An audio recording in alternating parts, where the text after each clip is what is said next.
You're watching PIX on Politics Daily with Dan Mannarino.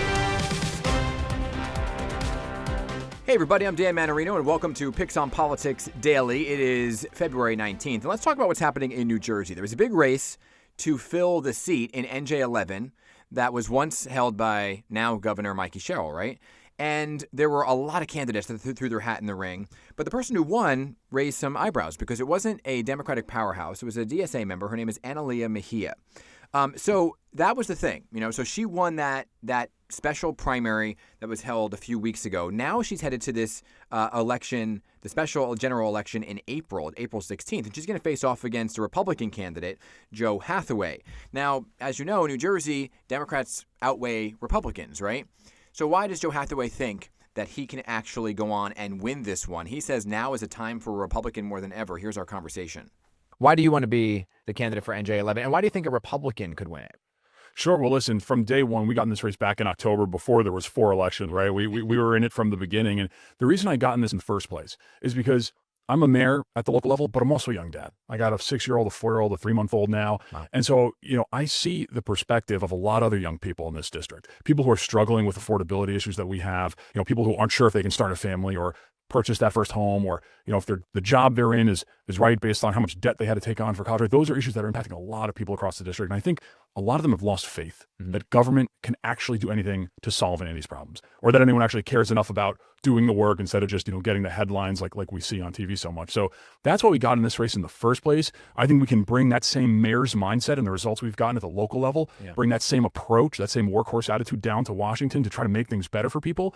But I'll tell you, Dan, following the Democrat primary, the stakes have been raised, and to me, the mission has been elevated significantly because with the nomination of Analia Mejia and her policies that are pushing the far, far left of what her party represents, I think we have a bigger mission now. We have to stop the spread of these socialist candidates that are pushing defund the police, anti-Semitic policies, and we are the last line of defense against that. So when you ask me how's a Republican going to win, it's because I believe that in NJ11, our values of common sense, practical, hardworking leadership is going to win every day over radical anti-Semitic socialism. So, okay. Now you're referencing her, but do you believe that for all DSA members? I mean, because somebody like Zoran Mamdani has come out and said, well, I'm not anti-Semitic, I'm not defund the police. Are you generalizing? No, I'm using Analia Mejia's own words and her own actions to describe that. I mean, listen, if you go back to the immediate aftermath of October 7th, just a couple days after, I can tell you, I remember very clearly being in a synagogue in Randolph with probably about 100 or so other Jewish families, moms, dads, children. I mean, just holding each other, grieving, fear, uncertainty, and just trying to figure out how we're going to cope with that as a community. At that same time, you can go back and look on social media, Analia Mejia was on a keyboard on Twitter blaming Israel in the aftermath of these Hamas terror attacks. Didn't once actually name Hamas as the perpetrator of these murders in Israel. But you don't have to go back that far. I mean, if you fast forward to just a few weeks ago at a recent Democrat forum with all of her other colleagues, all of her other opponents that were running in the Democrat primary, not one of them raised their hand when asked if the state of Israel is committing genocide in Gaza, except one, Analia Mejia. So she's taking these positions in her own words. She's taking these positions with her own actions. So why do you think that's a defining issue for the district in particular? And I ask that because Democrats kind of outweigh Republicans in the district. Yep. Yeah, well, listen, right, in a primary like you saw a couple weeks ago, right, with 11 candidates still in, I lost track of it at some point there, with 11 Democrats, where you're talking about a very diluted vote. You're talking about the far fringe of the party. She only won with 29%. That means there's still 7 out of 10 Democrats who chose a more moderate position. And I think those values, anti-Semitism, a lot of her positions on anti-law enforcement, defund the police, and these radical economic policies, those are just out of touch with this district. People in this district still support their law enforcement. They still want to make New Jersey more affordable. They're working harder and harder to stay in this part of the state. We need policies that are going to support them. So let's talk about how to do that, right? Specifically again for the affordability agenda, you want to eliminate taxes for first-time home buyers. So how would you go about doing that, getting that actually done on a federal level? Sure. Well, listen, right. The first thing we're going to have to do is probably come to the table with people on all sides of this issue, on all sides of the aisle. I know for New Jersey, that's something important, right? Property taxes is just the highest, the killer for everybody, right? So we need to find ways to reduce that. What I'd like to do is come to the table at the federal level and say, what we're going to do is help people when they're making that first time home purchase to put money back in their own money, right, back in their pocket, not send it down to Washington, let them use it for all of those other costs like closing costs, furniture, whatever, those things that they're going to be using to plant their roots and grow their family. families here. What I'd also like to do. Well, hold on. Let me just ask you a question about that for a second, because you're a mayor, Yep. right? You're a mayor. But if you take away the income of the property taxes, does that affect some of the services you need to provide in the town? Well, so I'll get to that in a second. Yeah. So what I'd like to do is twofold. One is institute that elimination at the federal level. Okay. But to your point on the local issues, you're absolutely right. Right. We don't want to hamstring our local governments, because I can tell you that's a big problem too. Yeah. What I would like to do is have the federal government be able to help step in here and support municipalities, support a state like New Jersey that has really bad property taxes, and help them inch towards a lowering of property taxes. So if the federal government can come in and kind of support programs that are operating at the state level, where we say, hey, listen, if municipalities are going to engage in this as well, if they're going to lower their property taxes for those first-time homebuyers, federal government will come in and help. Right. And then we can work towards a pattern now where New Jersey's actually getting used to a place where we're lowering property taxes, not just raise them. It's going to be a partnership thing. We can't leave our municipalities hanging out to dry. But I think that's a common sense solution that can solve a local problem with a federal answer.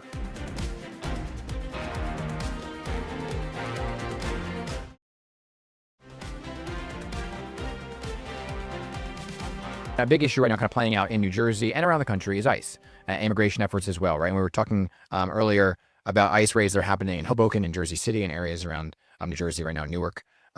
What do you think of the ICE operations that are happening around the country? Are they going as intended and as planned, or have they gone too far? Yeah, look, it's a serious issue. I think it requires serious leadership, but practical leadership, because I think we can do a couple things at once here to enable federal law enforcement to do the job they need to do and get illegal criminals off the street.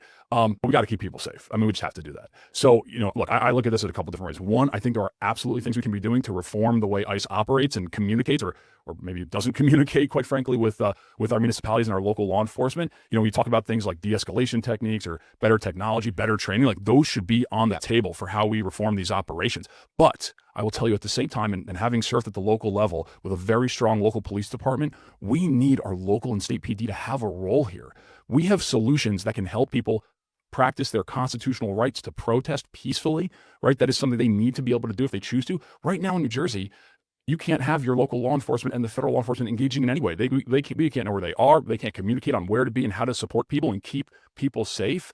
I would like to see my Democrat colleagues come to the table and remove some of these barriers. The sanctuary barriers. The sanctuary city barriers, yeah. Because right now, Anna Lily Mejia's answer to anything related to ICE, to anything related to law enforcement, is defund the police. Defund the police at the federal level, state level, local level. I can tell you that is not the answer for young people in this district. You say ICE should exist. And should operate with local law enforcement. But did they go too far? I mean, 2 people lost their lives that were not illegal immigrants. They were U.S. citizens. So did they go too far? Yeah, look, we have to stop those kind of incidences. They have to. And I think that's why some of these common sense reforms are on the table, and I think should be looked at in a bipartisan way. I mean, we're talking about better training, better de-escalation. Those are better technology, body-worn cameras, all of those tools. Like, I think to me, those are common sense ways to keep people safe. Yeah. Are you in favor of folks who may have come here illegally but are not criminals? But they are here illegally, but are still paying taxes, contributing members of society? Should they be provided a legal pathway to citizenship? I think they should be provided a legal pathway to recognition. Absolutely. I mean, look, this is like one of those recognition is different than citizenship, right? Right. Okay. Right. Yes, I agree with that. But I will tell you, look, I think this is one of those third rail issues that politicians across the board have been trying to try to avoid, or try to dance around, or do the dance to avoid tackling a tough challenge.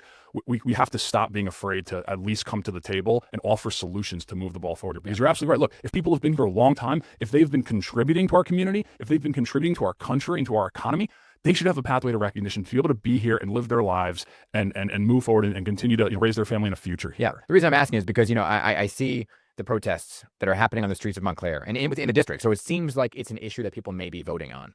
But I hear you loud and clear on the recognition. And Dan, just to jump in, not to cut you off, but and I think you're right. I think it's an important issue that people care about.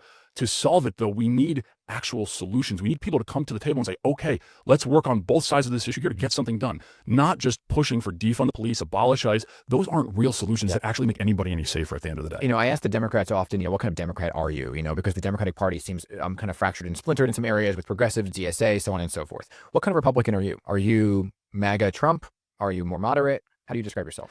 Dan, I'm trying to define what the future of the Republican Party looks like myself, to be honest with you. And I've said from day one, I think this election is a choice for voters between the future of which party do you want here, the future of the Republican Party or the Democrat Party. I'm trying to define the future of the Republican Party as one that's grounded in hard work and common sense, practical steps to make government work better for people and then get out of the way, reduce the role that we play in government and let people be successful again. I think on the other side, you've already seen what the future of the Democrat Party is going. And look, before the primary, I used to say, look, it's Zohran Mamdani, it's James Solomon, but Anna Lily Mejia fits the mold perfectly. It's the radical, progressive, socialist economic policies. See, but you're putting a label on it, right? You're putting a label on the Democrats. So are you Trump? Are you MAGA?